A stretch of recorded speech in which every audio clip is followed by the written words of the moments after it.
من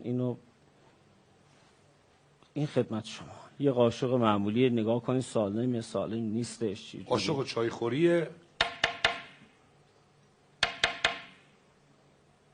مشخص، یه قاشق معمولی. درست. این دستمالا رو برای این آورده بودیم.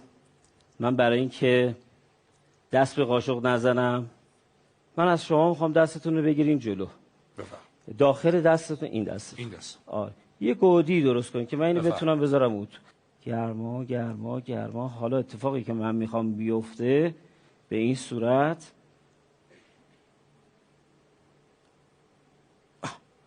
حالا باز کنید لطفا، قاشق رو نشون بدین. بیخیال. آره واقعا گرم خیس شده، چسبیده به هم. ماشاءالله باشه واقعا، مگه میشه؟